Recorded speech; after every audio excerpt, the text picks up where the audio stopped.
जय शिव शंभो। राम भी उसका, रावण भी उसका, जीवन भी उसका, मरण भी उसका, तांडव है और ध्यान भी वो है, अज्ञानी का ज्ञान भी वो है। नमस्कार दोस्तों, मैं आपका मित्र सामर चौधरी आप सभी भक्तगणों का इस महाशिव पुराण कथा सार के पावन वीडियो में हार्दिक स्वागत करता हूँ।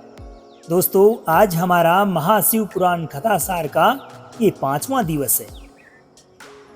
जो भी भक्तगण हमारे इस चैनल पर पहली बार आए हैं, उनसे निवेदन है कि चैनल को सब्सक्राइब कर नोटिफिकेशन के बेल आइकन को जरूर प्रेस करें, ताकि इस सीरीज के आगे आने वाले तमाम वीडियोज का नोटिफिकेशन आपको मिल सके। दोस्तों, इससे पूर्व के वीडियो में हमने जिक्र किया था सती मोह कथा के बारे में। अब आगे की वीडियो में हम आज बात करेंगे दक्ष प्रजापति का शिव से द्वेष। इस प्रकार से सती के पिता दक्ष प्रजापति भगवान शंकर से द्वेष करने लगते हैं। तो चलिए शुरू करते हैं। पूर्व काल में प्रयाग में मुनियों तथा महात्माओं का विधि विधान से बड़ा यज्ञ हुआ। इस यज्ञ में दक्ष प्रजापति के पधारने पर समस्त देव ऋषियों ने नतमस्तक होकर उनकी स्तुति और प्रणाम द्वारा दक्ष का आदर सत्कार किया, परंतु उस समय महेश्वर ने दक्ष को प्रणाम नहीं किया। महादेव जी को वहां मस्तक न झुकाते देख दक्ष प्रजापति रुद्र पर कुपित होते हुए बोले कि मैं इस रुद्र को यज्ञ से बहिष्कृत करता हूँ, यह देवताओं के साथ यज्ञ में भाग ना ले पाए। अब आगे आता है सती का योगाग्नि द्वारा अपने शरीर को भस्म करना। दोस्तों, ब्रह्मा जी बोले कि हे मुनि, एक समय दक्ष ने एक बड़े यज्ञ का आयोजन किया और उस यज्ञ में सभी देवताओं तथा ऋषियों को बुलाया। देवता तथा ऋषिगण बड़े उत्साह के साथ उस यज्ञ में जा रहे थे। अब सती को जब इस बात का मालूम हुआ कि मेरे पिता दक्ष ने बड़े यज्ञ का आयोजन किया है, तो उन्होंने भगवान शंकर से वहां जाने की अनुमति मांगी। महेश्वर बोले कि देवी, तुम्हारे पिता दक्ष मेरे विशेष द्रोही हो गए हैं। जो लोग बिना बुलाए दूसरों के घर जाते हैं, वे वहां अनादर ही पाते हैं, जो मृत्यु से भी बढ़कर होता है। भगवान शंकर की ये बात सुनकर सती अपने पिता पर बहुत कुपित हुई तथा वहां जाने के लिए तत्पर हो गई। शिवजी ने अपने गणों के साथ सजे हुए नंदी वृषभ पर सती को विदा कर दिया। यज्ञशाला में शिव का भाग ना देखकर असहनीय क्रोध प्रकट करते हुए वे विष्णु आदि सब देवताओं को फटकारने लगी। अपने पिता के प्रति रोष व्यक्त करते हुए वे बोली कि हे तात, आप शंकर के निंदक हैं, आपको पश्चाताप करना पड़ेगा। इस लोक में महान दुख भोग कर अंत में आपको यातना भोगनी पड़ेगी। जिनका शिव एक बार उच्चारित हो जाने पर संपूर्ण पाप राशि को शीघ्र ही नष्ट कर देता है, अहो, आप उन्हीं शिव के विपरीत होकर उन पवित्र कीर्ति वाले सर्वेश्वर शिव से विद्वेष रखते हैं। इस प्रकार दक्ष पर कुपित हो सहसा अपने शरीर को त्यागने की इच्छा से सती ने योग मार्ग से अपने ही शरीर के दग्ध हो जाने पर पवित्र वायुमय रूप धारण किया और तदंतर अपने पति के चरण कमल का चिंतन करते हुए सती ने अन्य सब वस्तुओं का ध्यान भुला दिया। वहां उन्हें पति के चरणों के अतिरिक्त कुछ दिखाई नहीं दिया। हे मुनिश्रेष्ठ, यज्ञ अग्नि में गिरा हुआ उनका निष्पाप शरीर अग्नि से जलकर उनके इच्छा अनुसार उसी समय भस्म हो गया। उस समय देवताओं आदि ने इस घटना को साक्षात देखा तो वे बड़े जोर से हाहाकार करने लगे। सती के प्राण त्याग को देखकर शिवजी के पार्षद शीघ्र ही अस्त्र शस्त्र लेकर खड़े हो गए।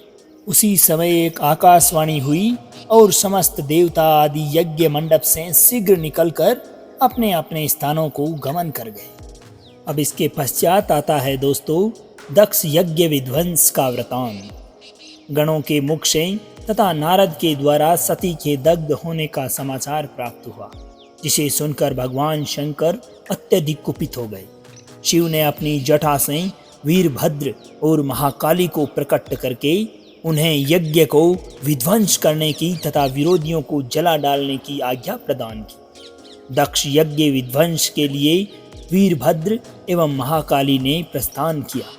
उधर दक्ष के यज्ञ मंडप में यज्ञ विध्वंस की सूचना देने वाले त्रिविध उत्पात प्रकट होने लगे। अब बहुत से भयानक अपशकुन होने लगे। इसी बीच आकाशवाणी हुई कि ओ दक्ष, तू महामूढ़ और पापात्मा है। भगवान हर की ओर से तुझे महान दुख प्राप्त होगा। जो मूढ़ देवता आदि तेरे यज्ञ में स्थित हैं, उनको भी महान दुख होगा। अब आकाशवाणी की ये बात सुनकर और अशुभ सूचक लक्षणों को देखकर दक्ष तथा देवता आदि को भी अत्यंत भय प्राप्त हुआ। दक्ष ने अपने यज्ञ की रक्षा के लिए भगवान विष्णु से अत्यंत दीन होकर प्रार्थना की। अब भगवान विष्णु ने भी कई प्रकार से दक्ष को समझाते हुए शिव की महिमा का वर्णन किया। अब इसी बीच शिवगणों के साथ वीरभद्र के वहां पहुंचने पर घोर युद्ध प्रारंभ हो गया। विष्णु और देवतागण थोड़ी देर में वहां से अंतर्धान हो गए। वीरभद्र ने अपने दोनों हाथों से दक्ष की गर्दन मरोड़कर तोड़ डाली और सिर को अग्नि कुंड में डाल दिया। इसके अतिरिक्त वहां जो भी देवगण थे वे सभी घायल हो गए। वे वीरभद्र, दक्ष और उनके यज्ञ का विनाश करके कृत कार्य हो तुरंत कैलाश पर्वत चले गए। अब कार्य को पूर्ण किए हुए वीरभद्र को देखकर परमेश्वर शिवजी मन ही मन प्रसन्न हुए और उन्होंने वीरभद्र को गणों का अध्यक्ष बना दिया। और आगे आती है शिव के अनुग्रह से दक्ष का जीवित होना और यज्ञ की पूर्णता का विवरण। नारद जी ने ब्रह्मा जी से पूछा कि हे तात, पराक्रमी वीरभद्र जब दक्ष के यज्ञ का विनाश करके कैलाश पर्वत चले गए तब क्या हुआ?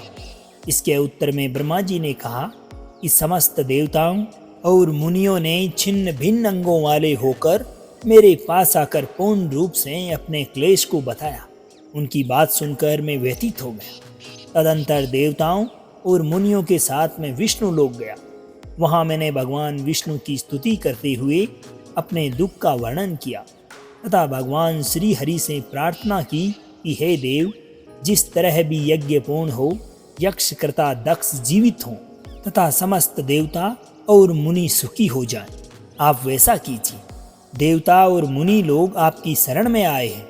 भगवान विष्णु बोले कि हे विधेय, समस्त देवता शिव के अपराधी हैं, क्योंकि इन सब ने उनको यज्ञ का भाग नहीं दिया। अब आप सभी शुद्ध हृदय से भगवान शिव के चरणों में गिरकर उन्हें प्रसन्न कीजिए।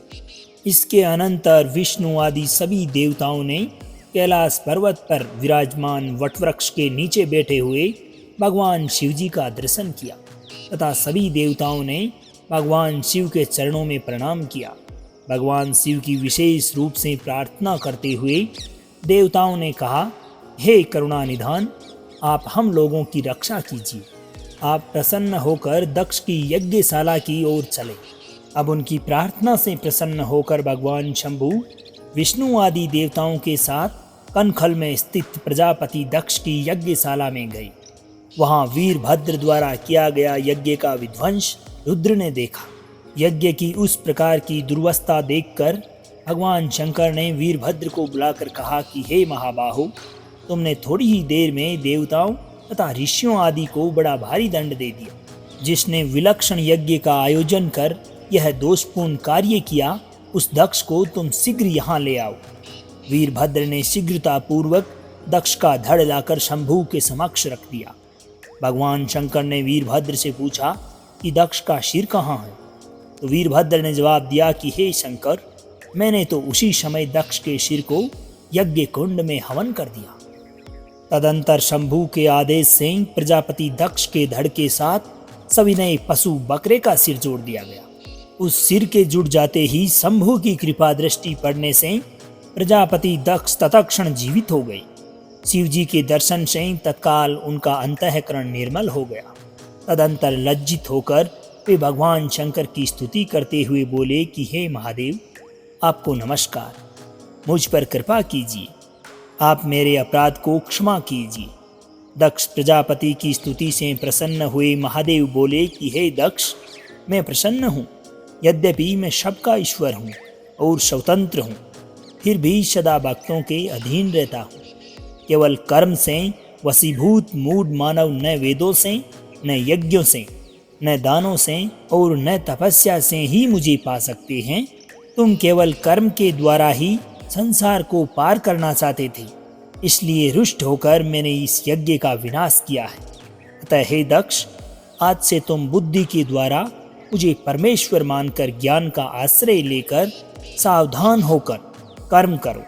यदि कोई विष्णु भक्त मेरी निंदा करेगा और मेरा भक्त विष्णु की निंदा करेगा तो आपको दिए हुए समस्त श्राप उन्हीं दोनों को प्राप्त होंगे और निश्चय ही उन्हें तत्व ज्ञान की प्राप्ति नहीं होगी।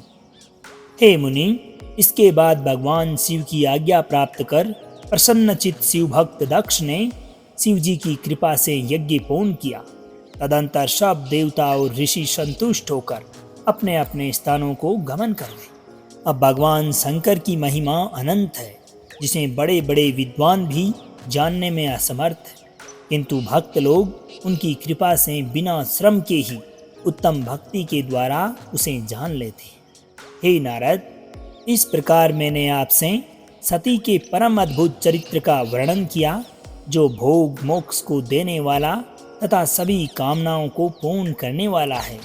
इस प्रकार दोस्तों, रुद्र संहिता का सती खंड पूर्ण होता है। तो दोस्तों, आज के इस वीडियो में बस इतना ही। आगे आने वाले नेक्स्ट वीडियो में हम बात करेंगे रुद्र संहिता पार्वती खंड के बारे में। उम्मीद है कि आपको ये वीडियो पसंद आई होगी। अगर वीडियो अच्छी लगी हो तो अपने सगे संबंधियों, दोस्तों, माताओं, बहनों के साथ में ज़रूर शेयर करें, ताकि उनको भी शिव महापुराण कथासार श्रवण का मौका मिल सके और उनका भी उद्धार हो सके। अब आज्ञा दीजिए आपके मित्र सांवर चौधरी को। मिलते हैं अगले वीडियो में रुद्र संहिता पार्वती खंड के साथ। जब तक के लिए खुश रहिए, मुस्कुराते रहिए, जीवन में आगे बढ़ते रहिए और प्रेम से बोलिए श्री राधे राधे।